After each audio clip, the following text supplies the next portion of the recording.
बिस्मिल्लाहिर्रहमानिर्रहीम। अस्सलाम वालेकुम। क्या आप लोगों ने कभी देखा है कि कोई 15 करोड़ रुपए लगाकर समुंदर की 3800 मीटर की गहराई में जाता है सिर्फ ये देखने के लिए कि 100 साल से ज़ायद का अरसा जहां टाइटैनिक का मलबा पड़ा है, यानी तफरीह के लिए कोई वहां जाए सिर्फ ये देखने के लिए, और फिर इसके बाद उसका राब्ता मुनक़ता हो जाए। अल्लाह कभी ना किसी के साथ करे, अल्लाह करे कि वो सही सलामत वापस लौट आएँ।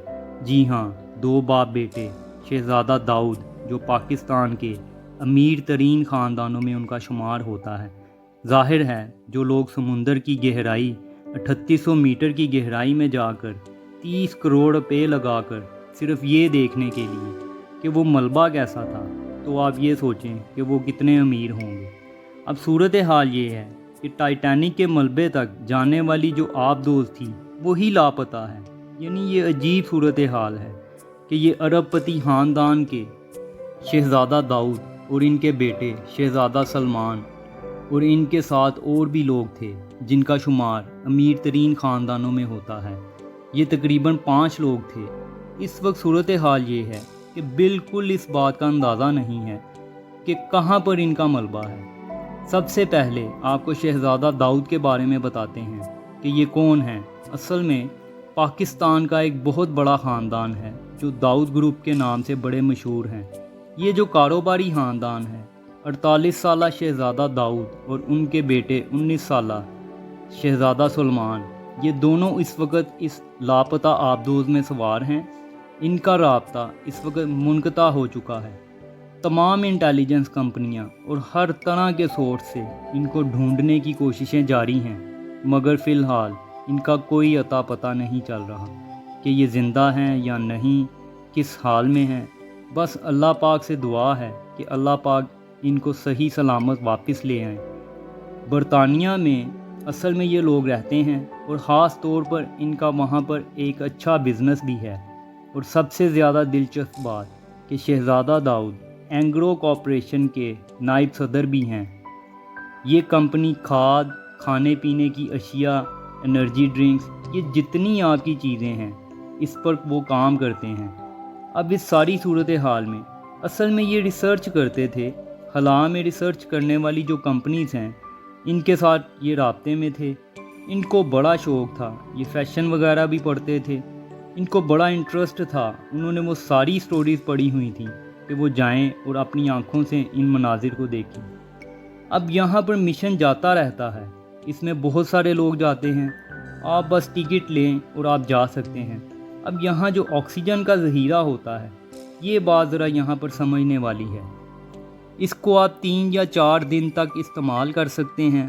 खुदा ना ख्वास्ता, अल्लाह ना करे, अगर कोई ऐसा मामला पैदा हो जाए तो आप सिर्फ 70 से 96 घंटे होते हैं इसमें। इसके बाद वो ऑक्सीजन ख़त्म होना शुरू हो जाती है। फिर इसके बाद ज़िंदा रहना बहुत मुश्किल हो जाता है। अल्लाह पाक से दुआ है कि इससे पहले ऑक्सीजन ख़त्म हो ये लोग इनको तलाश कर लें। इसमें अगर कोई मसला हो जाता है तो सबसे पहले वो अपना पेलोड गिराती है, जिससे इसका वज़न हल्का हो जाता है और वो समुंदर की सतह पर आ जाती है। ये असल में ऐसी सूरत हाल होती है। अब यहाँ पर एक ऐसा मामला है, इस सूरत हाल में वो इंतज़ार कर रही होती है कि कोई हमें फ़ाइंड आउट करे, और इसके पास ये जो 70 से 96 घंटे होते हैं ये बहुत ज़्यादा टाइम होता है। इस इतने सारे वक्त में आप इनको फ़ाइंड आउट कर सकते हैं, लेकिन अगर आप दो समुंदर की गहराई में चली गई है और अपने ज़ोर पर सतह समुंदर पर आने से मखरूम हो गई है तो फिर बहुत ही कम ऑप्शन बाकी रह जाते हैं। ये बात तो आप लोग जहन में रखिएगा। अब गोताखोर तो इतनी गहराई में नहीं जा सकते। अगर आबदोज़ का असली ढांचा अपनी असली हालत में मौजूद है और 200 मीटर से ज़्यादा की गहराई में मौजूद है तो फिर बहुत ही कम जहाज़ हैं जो इतनी गहराई में जा सकते हैं। ये भी एक मसला है। सबसे पहले आपको बताते हैं कि ये जो टाइटन का मलबा देखने का मामला है, देखें ओकेयन गेट की ये एक इश्तिहारी मुहिम थी कि आप लोग अगर 8 दिन का सफ़र करते हैं तो आपको ज़िंदगी में ऐसी चीज़ें दरियाफ़्त करने का मौका मिलेगा जो आपने कभी नहीं देखी होंगी। ये एक एडवेंचर होता है। اب اصل میں یہ ایک آبدوز ہوتی ہے جس میں ایک پائلٹ اور 3 مسافر ہوتے ہیں جو ٹکٹ کی ادائیگی کرتے ہیں۔ اس کے علاوہ کمپنی کا ایک ماہر بھی ہوتا ہے جو اس آبدوز میں سفر کرتا ہے۔ اب اس صورتحال میں کمپنی کہتی ہے کہ ٹائٹن نامی یہ جو آبدوز ہے، یہ جو لاپتہ ہوئی ہے، صرف اس کے پاس اتنی کیپیسٹی ہے کہ وہ اینڈ تک جا سکتی ہے، صرف وہی یہ صلاحیت رکھتی ہے، اور اس کا وزن جو ہے وہ تقریباً 10,432 کلو ہے، اور یہ تقریباً 13,000 فٹ کی گہرائی تک جا سکتی ہے، اور 36 گھنٹے تک اس میں لائف سپورٹ موجود ہے آکسیجن کی صورت میں۔ اس ساری صورتحال میں اب ٹائٹینک جو ڈوبا ہے 1912 میں، جو اپنے پہلے ہی سفر میں نکلا تھا، جو کہ برفانی تودے سے ٹکرایا اور ڈوب جاتا ہے، اس میں تقریباً 2200 مسافر سوار تھے، اور عملے کو ملا کر 1500 سے زائد لوگ ہلاک ہوئے تھے۔ اور پھر 1985 میں جب یہ دریافت ہوا اور اس پر فلم بنائی گئی۔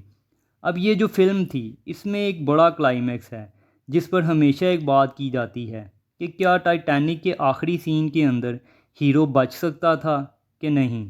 یہ ایک کہانی ہے جس میں ہیرو 3 دن کا عشق، جس میں اپنی محبوبہ کو بچانے کے چکر میں وہ اپنی زندگی ختم کر بیٹھتا ہے۔